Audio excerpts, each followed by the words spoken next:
ఇవాళ వీళ్ళు టీఆర్ఎస్ వాళ్ళు తెలంగాణ తల్లి విగ్రహాలకు అధికారంలో ఉన్నప్పుడు అధికారంలోకి వచ్చిన తర్వాత నీళ్లు నియామకాలు ఉద్యోగాలు అన్నిట్లలో అంత తెలంగాణలో ఉంటారని చెప్పి ఎక్కడ కూడా తెలంగాణ ఉద్యమంలో ఎవరెవరైతే దోచుకున్నారని ఎవరెవరి మీదైతే విమర్శలు చేశారో వాళ్ళందరి చేత కాంప్రమైజ్ కాబడినటువంటి వ్యక్తి కేసీఆర్. మెగా సంస్థతో సహా ఆంధ్ర కాంట్రాక్టర్లకు మొత్తం కాంట్రాక్టులు ఇచ్చినటువంటి వ్యక్తి కేసీఆర్. ఇవాళ తెలంగాణ తల్లి విగ్రహాలకు వాళ్ళు పాలాభిషేకాలు ఇంకేదో అభిషేకాలు చేసేటువంటి అర్హతను అధికారంలోకి వచ్చిన తర్వాత 100% కోల్పోయినటువంటి పార్టీ టీఆర్ఎస్ పార్టీ. ఎస్, 100కు 100% నికార్సైనటువంటి కేవలం తెలంగాణ వాళ్ళ కోసం మాత్రమే, తెలంగాణ మట్టి బిడ్డలకు మాత్రమే మేము వాళ్లకు రిప్రజెంటేటివ్స్ అని చెప్పుకునేటువంటి అర్హతని కేసీఆర్ కానీ టీఆర్ఎస్ పార్టీ కానీ ఎప్పుడూ కోల్పోయింది. క్రమక్రమంగా అధికారంలోకి వచ్చిన తెల్లారి నుంచే పూర్తి స్థాయిగా ఏ తెలంగాణ ఉద్యమం అయితే, ఏ స్ఫూర్తి అయితే, ఏ భావజాలం అయితే ఉండిందో దాన్ని అంతా తీసేసారు. మరి అదే తెలంగాణ ఉద్యమంలో కూడా మీరు అట్లనే మాట్లాడుంటే ఇంకో రకంగా ఉంటుండే.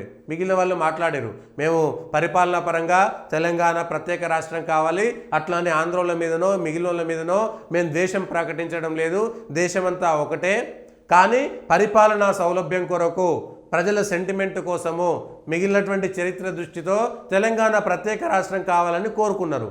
కానీ ఇష్టమున్నట్టుగా రెచ్చిపోయి అక్కినేని నాగేశ్వరరావు కొడుకు నాగార్జున పెద్ద దొంగ అని చెప్పింది ఇదే కేసీఆర్. మరి ఈ 10 ఏళ్ల పాటు ఏం చేసిరు? అదే ఏం చేయలేకపోయారు కదా. ఆంధ్ర వాళ్ళు సినిమాలు ఇష్టమైనట్టుగా తీసుకొని మేము అందంగా లేదా, కోదండరాం అందంగా లేడా అని చెప్పినటువంటి వాళ్ళు మీరే కదా. మరి కేసీఆర్ని పెట్టి కోదండరావుని పెట్టి ఎందుకు సినిమాలు తీయలేదు? తర్వాత అధికారంలో మీరే ఉన్నారు కదా.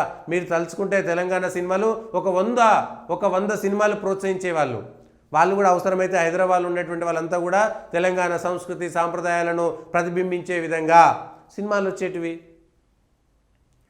రామోజీ ఫిలిం సిటీని 1,00,000 నాగన్లతోటి దుంతా అని చెప్పినటువంటి వ్యక్తి ఏమైంది? ఎక్కడికి పారిపోయిండు?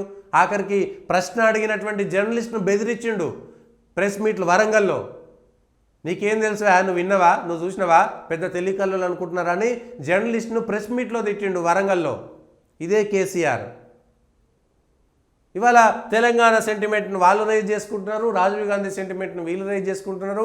సెంటిమెంట్ విషయంలో తప్ప ఇంకొకటి లేదు. నిజమైనటువంటి తెలంగాణ నిజంగా మీరు అక్కడ కట్టిరు కదా, ఇగో ఇది విషయం. రేవంత్ రెడ్డి గారు ప్రత్యక్ష ప్రసారం చేస్తుంటే కరెంటు పోయింది, కరెంటు పోతలేదు, ఏం పోతలేదు అనేటువంటి మాటలు చెప్తున్నటువంటి మీరు ఒక్కసారి ఆలోచన చేసుకోండి. ఇది ఒక్కరోజు కాదు, దాదాపుగా ప్రతిరోజు ఇది ఏదో ఒక చోట జరుగుతున్నటువంటి మాటనే ఇది. ఇంతకంటే వేరేం చెప్పగలుగుతాం? కరెంటు పోని సందర్భం ఏదైనా ఉంటే చెప్పండి. ఇంకో ఇది పరిస్థితి. కరెంటు పోయింది, మధ్యలో లైవ్ ఇస్తుంటే కరెంటు పోతలేదు, కరెంటు పోతున్నందువలని ఏమైనా చేయాలి, ఏదైనా చేయొచ్చు, ఇష్టం ఉన్నట్టు మాట్లాడినటువంటి ప్రభుత్వం ఇది ప్రభుత్వం. కరెంటు పోతుంది, హైదరాబాద్ నగరంలో నడిబొడ్డున కరెంటు పోతుంది. ఇవాళ ఒక్కరోజు నిన్నొక్కరోజు వర్షం పడ్డప్పుడే కాదు, చాలా సందర్భాల్లో కరెంటు పోతూనే ఉన్నది. కరెంటు కట్ అనేటువంటిది ఉన్నది. ఇంకా అది ఒక అంశం. రెండోది ఈ సెంటిమెంట్ రాజకీయాలు. వాళ్ళు ఇవాళ తెలంగాణ సెంటిమెంట్ని మొన్న కౌశిక్ రెడ్డి వ్యాఖ్యలు కూడా అందులో భాగంగానే. అంటే టీఆర్ఎస్ వాళ్ళు ఏం చేశారంటే, ఇప్పుడు వాళ్ళు హరీష్ రావు, కేటీఆర్ లేకపోతే కేసీఆర్ ఆ మాటలు మాట్లాడలేరు కాబట్టి కౌశిక్ రెడ్డి చేత ఆ మాటలు అనిపించేసి తెలంగాణ సమాజంలో ఎట్లాంటి రెస్పాన్స్ వస్తుందనేటువంటి దానిపైన ఒక ప్రయత్నం చేశారు. సెంటిమెంటు, తెలంగాణ సెంటిమెంటును కాపాడాల్సినటువంటి వాళ్ళే. టీఆర్ఎస్ అధికారంలో ఉన్నప్పుడు తెలంగాణ సెంటిమెంట్ను మర్చిపోయింది, వాళ్ళు అన్నీ మర్చిపోయారు. అధికారం అనేటువంటి దర్పం తప్ప మిగిలింది మర్చిపోయారు. అందుకే అక్కడ మొట్టమొదట సచివాలయం కడుతున్నప్పుడే తెలంగాణ తల్లి విగ్రహం చాలా పెద్దది పెట్టుకోవచ్చు, ముంగట ఎదుట పెట్టి దాన్ని తెలంగాణ ప్రత్యేకంగా ఒక ప్రయత్నం చేయలేదు. ఇవాళ రాజీవ్ గాంధీ విగ్రహం పెట్టగానే దానిపైన అనేకమైనటువంటి మాటలు. మీరే అధికారంలో ఉన్నారు, మీరు అధికారంలో ఉన్నప్పుడు తెలంగాణ తల్లి విగ్రహం పెట్టుంటే ఈ కొట్లాట రాకపో కదా. అవకాశం ఇచ్చింది. సరే వాళ్ళు ఒకవేళ తెలంగాణ తల్లి విగ్రహం పెడితే అటు పక్కనే ఇంకోటి రాజీవ్ గాంధీ విగ్రహం కూడా పెట్టి ఉండవచ్చు. ఇక చేసేది ఏం లేదు, కాంగ్రెస్ అధికారంలో ఉంది కాబట్టి అయిన దానికి కాందానికి అన్నిటికీ దేశం మొత్తం మీద ఇందిరాగాంధీ, నెహ్రూ లేకపోతే గాంధీ, నెహ్రూ బిడ్డ ఇందిరాగాంధీ, రాజీవ్ గాంధీ వీళ్ళ పేరు మీద కనీసం ఒక లక్ష పేర్లు ఉంటాయి. 1,00,000 ప్రదేశాలకు కానీ, పథకాలకు కానీ, లేకపోతే స్టేడియాలు, లేకపోతే మిగిలిన ఇట్లాంటివన్నీ ప్రభుత్వ కార్యాలయాలు ఏదైనా అది, లేకపోతే కొన్ని ఏరియాలకి రాజీవ్ చౌరస్తా, రాజీవ్ రహదారి, రాజీవ్ నగరు, రాజీవ్ పల్లె, ఇట్లా ఊర్ల పేర్లు, పల్లెల పేర్లు, విగ్రహాలు విపరీతంగా అయితే నెహ్రూ, ఇందిరాగాంధీ, లేకపోతే రాజీవ్ గాంధీ, గాంధీ ఇవి తప్ప ఇంకెవ్వరూ లేరా? వాళ్ళు నలుగురు మాత్రమే పోరాటం చేసి మిగిలిన వాళ్ళంతా ఇంట్లో కూర్చున్నారా? మిగిలిన వాళ్ళు ఎవ్వరు ఏం పని చేయలేదా? కొంతనన్నా వాళ్ళకు గుర్తింపు ఇవ్వడానికి లేదా? నేతాజీ సుభాష్ చంద్రబోస్ చేయలేదా? భగత్ సింగ్ చేయలేదా? వాళ్ళకేం పార్టీలు లేవు కదా, వాళ్ళవి మాట్లాడవచ్చు కదా. ఇది పరిస్థితి. తెలంగాణ కానీ, ఆంధ్రాలో కానీ, ఈ దేశంలో కానీ వాళ్ళు తప్ప ఇంకెవ్వరూ లేరన్నట్టుగా మొత్తం బలవంతంగా రుద్దేశారు. వాళ్ళను మాత్రమే ప్రొజెక్ట్ చేసిరు మీడియాలో కానీ, మిగిలిన చోట కానీ ఎక్కడ వాళ్ళు తప్ప ఇంకెవ్వరూ లేరనేటువంటి ఒక ప్రయత్నం చేసిరు. స్వాతంత్ర 1857లో తొలి స్వాతంత్ర సంగ్రామ పోరాటం నుంచి 1947 దాకా 90 సంవత్సరాల పోరాట చరిత్రలో కేవలం గాంధీ మాత్రమే ఉన్నాడా? కేవలం నెహ్రూ మాత్రమే ఉన్నాడా? ఆ తర్వాత ఇందిరాగాంధీ, రాజీవ్ గాంధీ మాత్రమే ఉన్నాడా?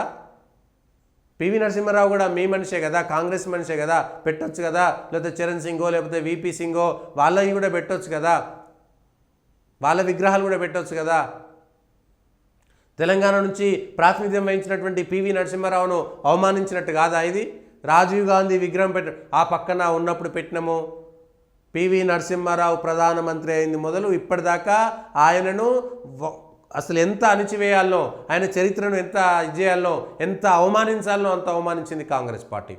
తెలంగాణలో పుట్టిన వ్యక్తి ఇక్కడ ముఖ్యమంత్రి, ఇక్కడ ప్రధానమంత్రి అయినటువంటి వ్యక్తిని ఆయనకే 10 విగ్రహాలు ఎక్కువ పెట్టవచ్చు. రాజీవ్ గాంధీ విగ్రహం ఒకటి పెడితే సరిపోతుంది, దేశమంతా పెట్టుకుంటారు కదా. తెలంగాణలో పెట్టాల్సిన చాలు. ఇంకా అట్లయితే అక్కడ ఉన్నటువంటి దాన్ని తీయండి. రాజీవ్ గాంధీ ఇంటర్నేషనల్ ఎయిర్పోర్ట్ తీసేసి కొమరం భీమ్ అనేటువంటి ఇంటర్నేషనల్ ఎయిర్పోర్ట్ పేరు పెట్టండి.